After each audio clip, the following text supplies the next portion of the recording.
I have exited Discovery. I'm a free agent. After years of rumors, Richard Rawlings is finally coming clean. The Fast and Loud star admits he's been hiding a dark secret that explains everything: why his marriages failed, why he suddenly sold his car collection, and why Discovery really canceled his show at 55. Is finally ready to tell the truth about what happened in that $6 million legal battle. And trust us, it's way worse than anyone imagined. Richard Rawlings was born on March 30th, 1969 in a working-class neighborhood in Fort Worth, Texas. Long before he became a TV personality and automotive mogul, his world already revolved around cars. One of the earliest photos of him shows a small boy sitting proudly in a pedal-powered Volkswagen Beetle. It wasn't just a toy, it was a glimpse of what was coming. While most kids were watching cartoons on Saturday mornings, Richard had a different routine. At 3 o'clock in the morning, when most of the city was still asleep, he'd get up and head out with his dad to deliver newspapers. They'd roll up stacks, drive through dark neighborhoods, and toss papers onto driveways. After school, Richard did the same thing again for the afternoon edition. On weekends, he'd ride his bike from house to house collecting payments. What really stood out during those rounds wasn't just the money, it was the cars. He started noticing every single one. He knew which house had what make, what model, what year. Some customers were surprised by how much he knew. His answer was always simple: I ride by your house twice a day, most days of the week. How wouldn't I know what's in your driveway? His father, who worked 2 or sometimes 3 jobs, always made sure he had one thing for himself: a car or motorcycle. That single toy was his reward, and that lesson stuck. Richard watched and learned if you wanted something special, you had to earn it. By the time he was 14, Richard bought his first car. It was 1983. The car was a green 1974 Mercury Comet. He paid for it with money he'd saved from years of newspaper routes. Most kids were dreaming about turning 16. Richard was already driving, well, not legally, but that didn't stop him. That Comet wasn't just a ride, it was a statement. At school, he'd bane rubber in the parking lot doing donuts just to show what it could do. His classmates still talk about it despite the ugly green color. He thought it was the coolest car ever made. Things moved fast after that. By senior year in 1987, he was already on his 3rd car. This time it was a black 1977 Bandit Trans Am. It looked like something straight out of Smokey and the Bandit, and it made him the go-to car guy at Eastern Hills High School. But it wasn't just about showing off. He was flipping cars too, buying, fixing, selling. Before graduation, he had already flipped around 20 different vehicles. He made more doing that than most teens earned with part-time jobs, and he wasn't guessing. He had an eye for spotting deals, improving them just enough, and convincing people to pay more than he did. It was the foundation of everything that came later. In the early 90s, when he was just 22, Rawlings faced something much more serious. He was driving a 1965 Ford Mustang 2+2 Fastback, a classic muscle car with the kind of roofline collectors dream about. One night, while cruising through a rough area near Oakland Boulevard in Fort Worth, he was ambushed by carjackers. They tried to pull him out of the driver's seat. Richard fought back. In the struggle, a bullet ripped through his shoulder and traveled down his left arm. He survived. He could have walked away from car culture forever. Instead, it only made him more determined. Between 1988 and 1990, before the tattoos, the fame, or the garage, Richard wore 3 uniforms. He worked as a police officer, a firefighter, and a paramedic, all before turning 21. His dad always said, "You get a good job with benefits, stay loyal, and retire with a gold watch." Richard listened, at least at first. It all changed in 1988 when he was delivering Miller Lite to a local bar. One of the regulars, who he thought was just another drunk, asked him what he planned to do with his life. Richard mentioned law enforcement, but said he couldn't afford to go to the academy. The man looked at him and said, "Damn it, I'm the mayor of so-and-so city." Within 17 days, Richard was enrolled at the North Texas Police Academy. He served in Alvarado as a cop, then he became a firefighter in Capel. He wore multiple hats and learned how to stay calm when things fell apart. Those crisis management skills would later help him in business. But by 25, he needed a change. He sold everything he owned and bought a Jeep. He took off for California, hoping to start something new. Back then, he was clean-cut, no tattoos, no piercings. 6 months later, he came back to Texas, broke, with tattoos, pierced ears, and no Jeep. It had been repossessed. He was sleeping on his sister's couch. That low point didn't break him, it focused him. He needed to start something of his own, and that's when he launched Lincoln Press in 1999. It was a printing and advertising company in Dallas. He had no background in printing, but he understood branding. He took out a $100,000 small business loan to get started. Within 5 years, Lincoln Press was booming. In 2004, he offered a Lamborghini Gallardo to The first client who spent $1 million with the company. That stunt worked. The company kept growing. Eventually, he sold it. That sale gave him the money he needed to chase his real dream cars. When Richard Rawlings launched Gas Monkey Garage in Dallas back in 2002, things didn't exactly take off. The shop was small. It didn't even have running water or air conditioning, and it was built using money from the sale of his earlier business, Lincoln Press. It was a rough start. Rawlings had the passion, but not the resources. Still, he believed in what he was building, so he and his small team hit the road, traveling to car shows, trade events, and rallies across the country, doing whatever it took to get the name Gas Monkey out there. In May 2007, he and his friend Dennis Collins set out to break one of the most legendary records in car culture, the Cannonball Run. The original record, set in 1979, stood at 32 hours and 51 minutes. That was the time it took to drive coast to coast from New York City to Los Angeles with nothing but speed on the mind. The record was untouched for nearly 3 decades. On May 12, 2007, Rawlings and Collins decided to give it a shot. They skipped out on the planned Bull Run rally route from Montreal to Key West and instead aimed straight for the record. They drove a modified Ferrari 550 Maranello fitted with extra fuel tanks so they wouldn't have to stop as often. They left Manhattan under the cover of night and reached the Portofino in Arundo Beach just 31 hours and 59 minutes later. They had done it. They broke a record that had lasted for 28 years, averaging 87.6 miles per hour across 2,811 miles of road. Not everyone believed it at first. Some questioned the route or compared it to the original runs. But even with the controversy, the feat stood out. It was bold, it was dangerous, and it was real enough to earn Rawlings a personal nod from Jay Leno, a moment that meant more than most people realize. Jay Leno isn't just a car guy, he's the car guy. His garage is filled with hundreds of classic and rare vehicles. His knowledge runs deep, and his respect in the automotive world is massive. So when Leno recognized Rawlings for breaking the Cannonball Run record, it wasn't just praise, it was a powerful stamp of approval. This was years before Fast and Loud made Rawlings a household name, but that nod from Leno helped give him serious credibility in the car world, and Rawlings needed that credibility. Between 2002 and 2012, getting Gas Monkey off the ground was anything but easy. He poured every dollar he had into the business. He worked out of a garage with no air conditioning, no running water, and barely enough tools to get by. He had trouble finding good mechanics, struggled to track down the right parts, and had to fight just to keep the lights on. Every project was a risk. Every customer had to be earned. During that time, Rawlings started pitching his idea for a show. He wanted to bring car restoration to a wider audience, not just gearheads, but families, kids, anyone who liked a good story with some horsepower behind it. But networks didn't bite. The idea felt too niche or too risky, so while waiting for a chance, he kept pushing the brand by hitting the road. More car shows, more meetups, more face-to-face connections. It was slow work, but it built something strong. By the time Discovery finally said yes in 2012, the name Gas Monkey already carried weight in the car community. When Fast and Loud first aired on June 6, 2012, nobody knew it would turn a Dallas garage into a global brand. At the center of it all was Richard Rawlings. Before the cameras showed up, he was just a guy running Gas Monkey Garage. After the show took off, he became a face recognized in over 200 countries. It wasn't just a hit in the US, the show was translated into 13 languages. That level of reach turned Rawlings into a major player in the entertainment world almost overnight. The concept was simple but powerful. Rawlings and his team searched for forgotten classic cars. Most were beat up or barely running. They brought the cars back to life, made them shine, then sold them for profit. But what made the show stand out was its tone. While other shows leaned into heavy drama or targeted niche audiences, Fast and Loud aimed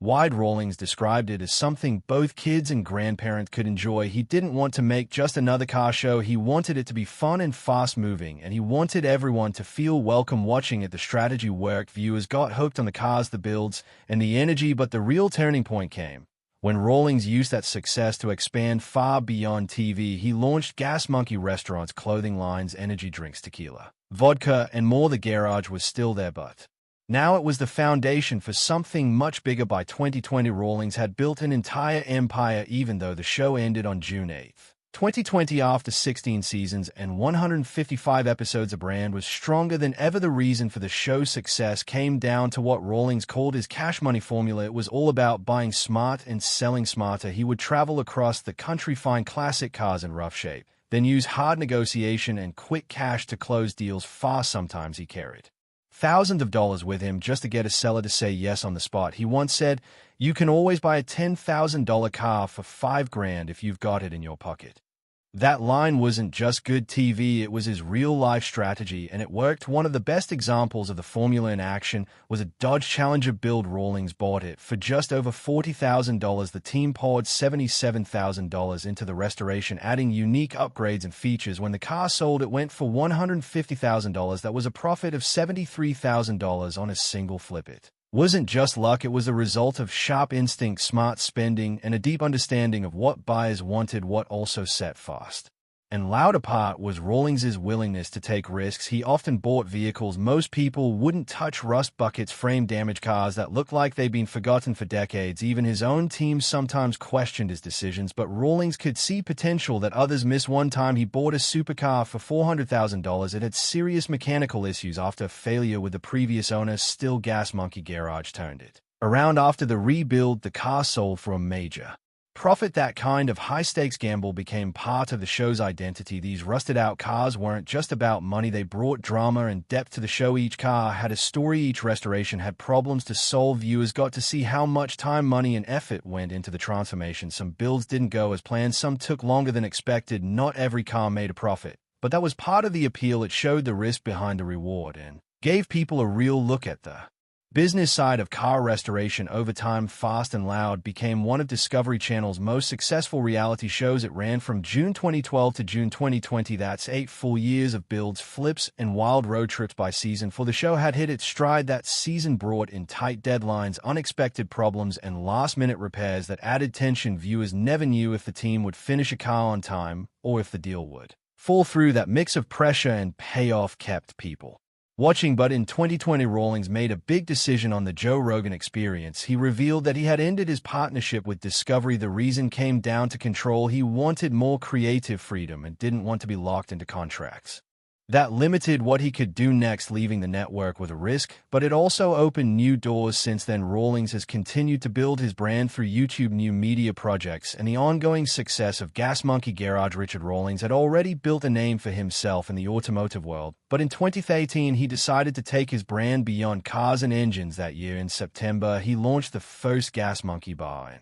Grill in Northwest Dallas. It was built on the site of the old Firewater Bar and Grill and covered 19,000 square feet. It wasn't just a restaurant, it was part music venue, part bar, and all attitude. The place could hold up to 1,200 people, and Rawlings made sure to bring in real experience to run it. He hired Alex Mendanza, who had managed the House of Blues in Las Vegas, to lead the operation as general manager. David Hollister came in as the culinary manager to shape the food side of things. The venue didn't just open quietly either. 2 days before the official launch, the American rock band Old 97s played the very first live show there. The place had style and energy right from the start. By March 2014, Rawlings was ready to go bigger. He opened a second Gas Monkey Bar and Grill, this time at Dallas-Fort Worth International Airport in Terminal D. It was a smart move. Travelers passing through one of the busiest airports in the country now had a place to grab food, hear some music, and get a taste of the Gas Monkey brand. Rawlings even spoke about wanting a third location outside the Dallas-Fort Worth area. He wasn't just experimenting, he was building something. The bar and grill became more than a restaurant. It turned into a hot spot where car culture, music, and nightlife came together. Later that same year, in October 2014, Rawlings took things up a notch. Right across the street from the original bar and grill, he opened Gas Monkey Live. It was massive, 38,000 square feet with room for 3,000 guests. Before Rawlings got hold of it, the place had been Toby Keith's I Love This Bar and Grill. He transformed it into a full-scale concert venue built for big shows and big crowds. On opening night, punk rock legend Social Distortion took the stage, and from there the venue started pulling in huge acts and high-profile events. One of the most talked-about moments came in November 2014, when Motley Crue performed a free concert there as part of their All Bad Things Must End tour. The event, called Dodge Rocks Gas Monkey, wasn't open to everyone. Only Dodge vehicle owners were allowed in. It doubled as a showcase for Dodge's newest models, including the Charger SRT Hellcat and the Challenger SRT Hellcat. The night brought together speed, sound, and spectacle. Gas Monkey Live also hosted private events, VIP parties, and corporate functions, with green rooms and flexible spaces for more than just music. Even with all the success, the venue hit hard times. By May 2020, Gas Monkey Live closed its doors, financial pressure from the COVID-19 pandemic making it impossible to keep going. The closure marked the end of a bold chapter in Rawlings' push into live entertainment, but it didn't slow his ambition. Back in 2014, the same year Gas Monkey Live opened, Rawlings became the national spokesperson for Dodge. His face was suddenly everywhere. Commercials showed him behind the wheel, talking up Dodge performance and style. Already familiar from Fast and Loud, he now helped Dodge sell cars nationwide. One of the most memorable parts of the partnership was that Dodge Rocks Gas Monkey concert at his own venue, a perfect crossover of his love for cars, his music space, and a high-profile brand, all in one night. The deal helped Dodge connect with car fans while giving Rawlings a national spotlight, and his influence in the auto world kept growing. In 2019, he made another move, this time into energy drinks. Instead of building a company from scratch, he licensed the Gas Monkey brand, keeping control of the image without taking on production costs. Gas Monkey Energy launched with 2 flavors, regular and light, leaning into speed, power, and excitement, the same energy Rawlings brought to everything he did. By January 2025, the brand added a 3rd flavor, tropical, with mango, passion fruit, pineapple, lemon, and honey, avoiding high fructose corn syrup and artificial additives. The drink fit the bold, fast, and clean lifestyle Rawlings promoted, sold in convenience stores and online, and appearing at major motorsports events like the Indianapolis 500 and NHRA races. Richard Rawlings has always lived life in the fast lane, but while his career took off with roaring engines and TV fame, his personal life followed a bumpier road. Long before Fast and Loud and Gas Monkey Garage made him a celebrity, he married for the first time in 1993 to Karen K. Grams. The relationship ended in less than a year, with little public attention. In 1999, he married Suzanne Marie Merrill in Las Vegas, as Gas Monkey Garage was starting to grow. After 10 years, they divorced in 2009. In 2015, they remarried in Cabo San Lucas, but by March 2019, Rawlings announced on Twitter that they were separating again. Suzanne received a $300,000 settlement and kept her Mercedes SL 450 Roadster, with Rawlings speaking kindly about their time together. Then came Katarina Dayson, formerly married to billionaire Darwin Dayson. Rawlings proposed in August 2019 in Tulum, and they married in June 2020 in Key West, scaling down from planned celebrations in Greece due to COVID-19. In June 2018, controversy struck when Gas Monkey Bar and Grill filed a $6 million defamation lawsuit against Rawlings, accusing him of trying to break contracts and creating a toxic work environment. Tensions dated back to 2013, and disputes escalated in 2015 over financial records. In 2019, Rawlings countersued for $1 million, claiming unauthorized use of the Gas Monkey brand after licensing expired, especially for events he deemed sexually suggestive. The legal feud became public drama, even as Rawlings moved on. After Fast and Loud ended, he launched the Monkey Trap podcast, blending behind-the-scenes stories with energetic interviews. In September 2023, he auctioned nearly 30 cars from his collection, including a $121,000 1993 Toyota Supra, saying he wanted to shift from beer-budget cars to high-end European models.